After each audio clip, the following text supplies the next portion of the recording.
Do you know what I really dislike? Is when I say anything about the government to a person and they say, the government would never do that. Yeah, they would. They absolutely would. All right, so today we are going to talk about the top 10 worst things the CIA has ever done. Let's start. Number 1, Operation Northwoods. In the 1960s, the US wanted a war with Cuba bad. I mean, really bad. So bad that the CIA actually had a plan to trick Americans into supporting a war against Cuba. The plan was that the federal government should carry out terrorist attacks against its own citizens and then lay the blame on Cuba, thus gaining that much needed support for a war. Thankfully, President Kennedy, before being assassinated, rejected the proposal.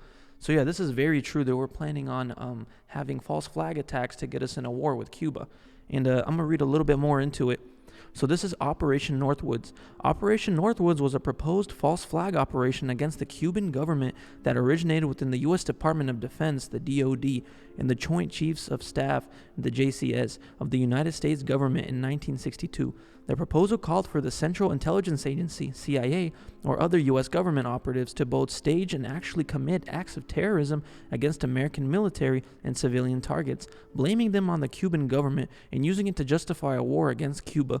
The possibilities detailed in the document included the possible assassination of Cuban immigrants, sinking boats of Cuban refugees on the high seas, hijacking planes to be shot down or given the appearance of being shot down, blowing up a U.S. ship, and orchestrating violent terrorism in U.S. cities. The proposal was rejected by President John F. Kennedy. So yeah, this is a declassified document. Man, this sounds awfully similar and familiar. It's almost as if I've kind of heard of this somewhere, you know? I'm having like deja vu right now. But let's continue. Number 2, this one's probably my favorite one, MK Ultra. MK Ultra was a series of experiments conducted by the CIA in order to find out if it could successfully conduct mind control. You heard that right. The CIA was trying to conduct mind control. They would give test subjects LSD, isolate them, psychologically torture them, and even try hypnosis. Thankfully, the experiments failed, or so they say. I don't believe it. When the public found out about this, the CIA defended itself by stating that mind control would only be used on terrorists or enemies of war. Yeah, like that makes it any better. All right, I'm going to read a bit more on MK Ultra. So MK Ultra, also called the CIA Mind Control Program, is a code name given to a program of experiments on human subjects that were designed and undertaken by the U.S. Central Intelligence Agency, some of which were illegal. Experiments on humans were intended to identify and develop drugs and procedures to be used in interrogation in order to weaken the individual and force confessions through mind control. The project was organized through the Office of Science Intelligence of the CIA and coordinated with the U.S. Army Biological Warfare Laboratories. Other code names for drug-related experiments were Project Bluebird and Project Artichoke. Yeah, the CIA claimed to have stopped this program or project, but I don't know. That's something the CIA would say. I don't know if they quit it or not, but there's some interesting theories that there are like a lot of sleeper agents walking around. I believe there's a book called Catcher in the Rye. Let me look this up. And there's an interesting correlation between the book Catcher in the Rye and a lot of shootings, and I'm going to read them to you. Okay, so let's see. Violent reactions. Several shootings have been associated with Slanger's novel, including Robert Johns Bardo murder of Rebecca Schaffer and John Hinckley's Jr. assassination attempt on Ronald Reagan. Additionally, after a fatal shooting, John Lennon, the delusional fanatic Mark David Chapman, was arrested with a copy of the book that he had purchased the same day, inside of which he had written, "To Holden Caulfield, from Holden Caulfield, this is my statement." It's almost as if this book had some kind of code word that activated these sleeper agents, because in all these shootings, there's a lot of shootings where the shooter had the book on him for some odd reason. Like the guy that killed John Lennon, after he shot him, he sat on the sidewalk, opened up the book, and started reading it. Very strange, very bizarre. But I believe there's also a movie called The Conspiracy Theorist with Mel Gibson, where it actually talks about MK Ultra, and in the movie, for some reason, it never really says why, every time Mel Gibson sees the book Catcher in the Rye in any store, he just has to buy it. And he was a victim of MK Ultra in the movie. But yeah, very strange. So let's move on. Number 3, overthrowing foreign governments. It's kind of funny how the American people were outraged when Russia interfered with our latest election. The irony is the CIA had interfered in more countries' affairs than any other agency in the world.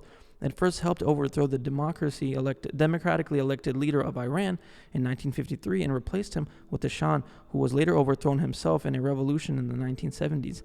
Later, the CIA would interfere and sometimes topple governments of many countries, including Nicaragua, Guatemala, Congo, the Dominican Republic, South Vietnam, while it existed, Brazil, and Chile. And that's, of course, only the countries that we know about. There could be several more that haven't been confirmed yet. Number 4, tortured unconvinced terrorists. The CIA tortured unconvinced terrorists at Guantanamo Bay. The torture included waterboarding, extreme isolation, sexual humiliation, RAPE, electric shock, and the good occasional beating. The CIA even threatened harm to some of its prisoners' families, and one prisoner claimed that a CIA member threatened to RAPE his mother and kill his children. This torture led to very little information being admitted, and most of the information that was admitted was fabricated. Once again, none of these prisoners were ever tried of a crime. While most probably deserved their punishment, it's a little frightening that the CIA could abduct you in the middle of the night and torture you and your family. We'll never know what happened to you. Even if you're a convicted terrorist, the amount of torture that occurs at Guantanamo is a little extreme, don't you think? Yeah, Guantanamo is known for a lot of weird stuff. Number 5, arming Islamic extremists. In the 1970s, during the Cold War, the USSR invaded Afghanistan in order to help repeal the invasion. Number 5, arming Islamic terrorists. In the 1970s, during Cold War, the USSR invaded Afghanistan in order to help repeal the invasion. President Carter and later President Reagan gave the CIA the authorization to arm rebels in Afghanistan. This turned out to be a success for the most part. The rebels that the CIA armed were victorious, but after the Soviets left, they didn't know what to do. So instead of doing the smart things such as investing in infrastructure, education, and healthcare, they split up and started fighting each other, causing chaos and destruction everywhere. Eventually, a new group was formed, promising order and stability. This group was the Taliban. That's right, the CIA inadvertently created the Taliban and inadvertently caused 9/11. Yikes. Number 6, Operation Mockingbird. During the heat of the Cold War, the CIA routinely bribed the largest news outlets to print stories that portrayed the U.S. in a positive light and the USSR in a negative light. So essentially propaganda. The CIA bribed news outlets to spread propaganda. While it officially ended this practice in the 70s, many speculate that they continue to do it today. Former CIA Director William Colby stated that the CIA owns anyone of any significance in the major media. Give the phrase fake news a whole nother meaning, doesn't it? And I believe there's a lot of ex-CIA agents or people who worked for the CIA that are now working as anchors on news stations like CNN, Fox News, stuff like that. But they claim to have not worked for the CIA, or they claim to be ex-CIA members. And one of them only claimed to working for the CIA for just a little bit because he was just interning as a teenager or something like that. But yeah, very strange. Number 7, Phoenix Program. If I were a U.S. president at the time, I would halt this Boris rule. During the Vietnam War, the CIA routinely captured citizens. Let me repeat that. Citizens, one more time for good measure. Citizens. The CIA routinely captured citizens who were alleged to support the Viet Cong. These citizens were tortured, RAPED, and sometimes executed. Let's just throw the Constitution out the window, shall we? Number 8, Operation Chaos. During the Vietnam War, a lot of Americans were upset. Many protested the war. There was a big no-no according to the CIA. While it was bribing news outlets to spread propaganda, we can't have people utilizing their First Amendment's rights. So the CIA effectively spied on U.S. citizens who protested the war. Later, the operation expanded to spying on women's liberation groups for whatever reason, Jewish groups. All right, and number 9, Operation Paperclip. The U.S. needed new technology badly, like really badly, so badly that the CIA hired Nazi scientists to help them create the much desired technology. You read that right. The U.S. government had Nazis on its payroll. And I'm going to read a little bit more about that. So Operation Paperclip was a secret program of Joint Intelligence Objective Agency, the JIOA, largely carried out by special agents of Army, CIC, in which more than 1,600 German scientists, engineers, and technicians such as Werner von Braun and his V-2 rocket team were taken from Germany to the United States for U.S. government employment, primarily between 1945 and 1959. Many were former members and some were former leaders of the Nazi Party. That's right, the American government hired Nazi leaders of the Nazi Party. So instead of getting the proper punishment they deserved, what did they get? They got a nice job, helping Americans make nuclear weapons and working for places like NASA. And what's really interesting is some people claim that, sometimes a conspiracy is too big, right? There's too many people involved. How can they all be involved? Well, that's not always the case, because sometimes it's only the top officials and scientists that know what's going on, and the rest of the people are just following orders. Here's an example.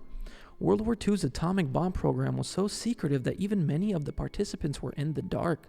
Secret cities with secret work during World War II, about 130,000 people were involved in the Manhattan Project, a highly classified collective effort that produced the first nuclear weapons and changed science and war forever.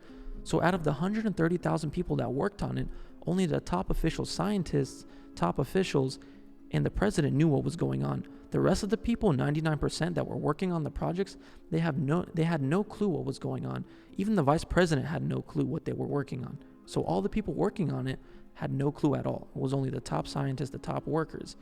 And so the people working on it they were just following orders. They had no idea what they were building, what they were involved with. And I'll continue reading. Anna McCusick, who purified uranium at Oak Ridge, didn't realize she was contributing to a nuclear weapon. So this is one of the lower level scientists who's saying that she didn't even know what she was working on. We didn't know that they were going to drop a bomb. We didn't know that if they dropped the bomb, it wouldn't be on some isolated atoll, she said in 2011. We figured it out on our own, she said. Diet Tigruin, a chemist who had been told to refer to uranium as tube alloy. No one told us. No one. So again, most of them had no clue what they were working on. But yeah, and the last one is Operation Mongoose. During the Cold War, the CIA wanted Fidel Castro dead, so they tried to assassinate him, and they were unsuccessful. Many times they tried outlandish assassinations, such as planting bombs in his cigars, giving him a poison pen. Obviously, all these attempts were failures and a huge waste of taxpayer money. But yeah, that was it. I hope you guys enjoyed it, and, next time someone asks a stupid question like the government would never do that, would they? You show them this. And we're done.